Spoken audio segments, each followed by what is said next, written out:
ఈరోజు భారతీయ జనతా పార్టీ నాయకుడైనటువంటి పరమేశ్వర్ రెడ్డి గారి మీద ఉన్నటువంటి దాడిని తీవ్రంగా ఖండిస్తూ మనమందరం చూసినాం. ఈరోజు ఎన్టీఆర్ చౌరస్తా దగ్గర కాంగ్రెస్ నాయకులు ఎవరైతే ఉన్నారో అందులో కొంతమంది అరాచక శక్తులు ఫిరోజ్ అనేటువంటి వ్యక్తి ఎవరైతే ఉన్నారో ఆయన వ్యక్తిగతంగా పరమేశ్వర్ రెడ్డి గారి పైన దాడి చేయడం జరిగింది. దాన్ని మనం అందరం కూడా వీడియోల మీద కూడా చూడడం జరిగింది. దాంట్లో పూడూరు మండల అధ్యక్షుడైనటువంటి రాఘవేందర్ గారు కూడా అందులో ఉన్నారు. మరి వారిపై కూడా దాడి చేసినటువంటి సందర్భం ఈరోజు మనం గమనించాం.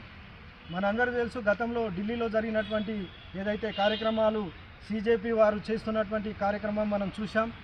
అరాచక శక్తులన్నీ కూడా అక్కడ బయలుదేరి వెళ్ళి వాళ్ళు చేస్తున్నటువంటి ధర్మేంద్ర ప్రధాన్ గారి రాజీనామా అనేటువంటి విషయాన్ని మర్చిపోయి అనేక రకాలైనటువంటి వాక్యాలన్నీ కూడా ప్రజలందరూ కూడా గమనిస్తున్నారు.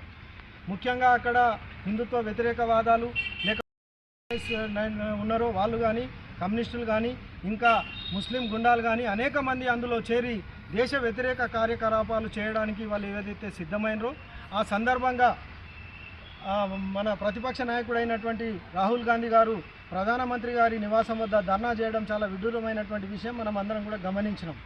దానికి నిరసనగా ఈరోజు ఒక నిరసన తెలియజేయాలని చెప్పేసి వికారాబాద్ జిల్లా పార్టీ పిలుపు మేరకు ఇక్కడికి వచ్చినటువంటి పరిగి నాయకుడైనటువంటి పరమేశ్వర్ రెడ్డి పైన మరియు పూడూరు మండల అధ్యక్షుడైన రాఘవేందర్ పైన ఇతర కార్యకర్త సోదరులపై ఈ గుండాలు ఎవరైతే దాడి చేశారో వారిపైన కఠిన చర్యలు తీసుకోవాల్సిందిగా నేను ఈ సందర్భంగా కోరుతున్నాను.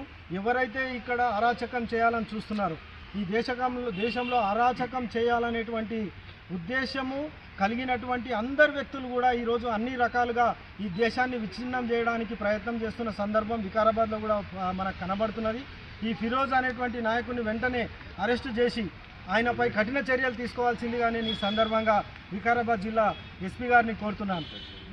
ఈరోజు అక్కడ ఏదైతే మోడీ గారి దిష్టిబొమ్మనో ఏదో దహనం చేయడానికి ప్రయత్నం చేసిన సందర్భంలో వాళ్ళు తెచ్చినటువంటి పెట్రోల్ను మా నాయకునిపై వేసి అతన్ని కూడా కాల్చాలనేటువంటి ఒక కుట్ర ఏదైతే కుట్రకోణం ఏదైతే ఉందో అది స్పష్టంగా మనకు వీడియోలలో కనబడుతున్నది. కాబట్టి నేను పోలీసు వారిని మరి ఒక్కసారి కోరుతున్నాను, వారిపై కఠిన చర్యలు తీసుకోవాల్సిందిగా ఈ సందర్భంగా విజ్ఞప్తి చేస్తున్నాను. వీడియో ఫుటేజ్లు ఏవైతున్నాయో వాటిని అన్నింటిని కూడా పరిశీలించాలి. అందులో ఉన్నటువంటి ప్రతి వ్యక్తి పైన కూడా ఎవరైతే అరాచకం సృష్టించాలని ప్రయత్నం చేసినటువంటి ప్రతి వ్యక్తి పైన కూడా చర్య తీసుకోవాల్సిందిగా నేను ఈ సందర్భంగా పోలీసు వారికి విజ్ఞప్తి చేస్తున్నాను. ఈరోజు దాదాపు 3:30 గంటల సమయం మధ్యాహ్నము నేను మా పూడూరు మండల్ అధ్యక్షుడు తర్వాత కొంతమంది కార్యకర్తలు అక్కడ ఎన్టీఆర్ చౌరస్తా దగ్గర వేరే వాళ్ళతోని మాట్లాడడం జరుగుతుంది. అది ఈరోజు ఇంకోటి ఏంటంటే మా బీజేపీ పార్టీ పిలుపు మేరకు జిల్లాల నిరసన కార్యక్రమం పొద్దున జరిగింది. ఆల్రెడీ మా కార్యకర్తలని నాయకులని హౌస్ అరెస్ట్ చేసిర్రు, బైండ్ ఓవర్ చేసిర్రు.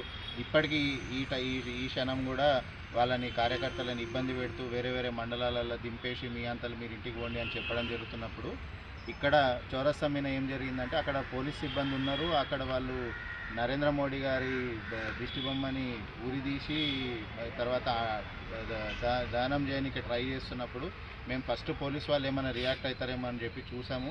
కానీ పోలీస్ వాళ్ళు ఎలాంటి మూమెంట్ చూపించకపోవడం వల్ల ఒక ప్రధానమంత్రి, మన దేశ ప్రధానమంత్రి గౌరవాన్ని మనం సిటిజన్స్ కాబట్టి మనం కాపాడుకోవాలనే ఒక భావనతో అక్కడికి వెళ్ళి ఆపడం జరిగింది. మనం ఆపుతున్నామని తెలియంగానే అక్కడ కొంతమంది శక్తులు మీన పెట్రోల్ పోసి ఆ బొమ్మని మేము కిందికి తీస్తున్నప్పుడు వాళ్ళు చేతులతో కట్టెలతో వాళ్ళు కట్టెలు అవి ఉండే వాళ్ళ చేతిలో ఆ బొమ్మని మేము కిందికి తీస్తున్నప్పుడు దాడి చేసిర్రు. మా కార్యకర్తలందరికీ గాయాలైనాయి. నాకు కూడా ఇంటర్నల్గా కొన్ని బ్లడ్ క్లాట్స్ అవన్నీ అయినాయి. చెస్ట్ ఎక్స్రేస్ అవన్నీ తీసిర్రు. ఇది ఏదో నీట్ ఎగ్జామో లేకపోతే ఇంకేదో కాదు. ఇదంతా బేసిక్గా ఇప్పుడు జరుగుతున్న మనం ఢిల్లీలో చూస్తున్నాము. వాళ్ళ ఫ్రస్ట్రేషన్ ఇప్పుడు FCRA బిల్లు పాస్ అయితే మద్రసాలు తర్వాత కటారు మిడిల్ ఈస్ట్ నుంచి వచ్చే ఏవైతే ఫండింగ్స్ అన్నీ ఉన్నాయో వాళ్ళ లవ్ జిహాద్కి దీనికి దానికి అవన్నీ బంద్ అయిపోతాయి. క్రిస్టియన్ మిషనరీస్కి కన్వర్జన్ బంద్ అయిపోతుంది. కమ్యూనిస్టులకి చైనా ఫండింగ్ బంద్ అయిపోతుంది. కాబట్టి ఇదంతా జస్ట్ ఏదో నీట్ పేపర్ గురించి కాదు. ఇది మన ఢిల్లీలో ఆల్రెడీ చూస్తున్నట్టు అన్ని శక్తులు ఒకటయ్యి ఈరోజు భారతీయ జనతా పార్టీ మీద మేము అక్కడ జస్ట్ ఆపనీకి వెళ్ళినందుకే పెట్రోల్ పోసి అంటబెట్టి అటెంప్ట్ మర్డర్ చేసిర్రు. అండ్ వాళ్ళు అందరినీ పక్కన ఉన్న వాళ్ళని కూడా కొట్టుకుంటా వాళ్ళ ఫ్రస్ట్రేషన్ చూపించారు. ఈరోజు మేము ఆల్రెడీ ఎస్హెచ్ఓ గారికి కంప్లైంట్ ఇచ్చినాము. ఎస్పీ గారికి కూడా దీన్ని రిప్రజెంట్ చేస్తాము. మా ఎంపీ గారు కూడా దీని మీద స్పందించి ఇమీడియట్గా ఎస్పీ గారితో మాట్లాడారు, కఠిన చర్యలు తీసుకోవాలని. మా తెలవంగానే మా దూరం నుంచి మా నాయకులందరూ కూడా వెంటనే వికారాబాద్ చేరారు. వాళ్ళందరూ సపోర్ట్ ఉంది. అండ్ ఇప్పుడు పోలీస్ వాళ్ళకు ఒకటే రిక్వెస్ట్ ఏంటంటే వాళ్ళ మీద అటెంప్ట్ మర్డర్ బుక్ చేయాలి. ఎవరెవరైతే దాడి చేసి పెట్రోల్ పోసి వాళ్ళు బొమ్మను అంటించి బొమ్మను మా మీనికి ఇసరడం అన్నీ ఆల్రెడీ వీడియోస్ ఉన్నాయి. ఇమీడియట్గా అవన్నీ పరిశీలించి వేరే పేర్లు ఎవరెవరైతే ఉన్నారో వాళ్ళు ఎవరెవరు ఉన్నారో అందరి మీద కేసులు చేసి అటెంప్ట్ మర్డర్ బుక్ చేయాలని చెప్పి కోరుతున్నాం.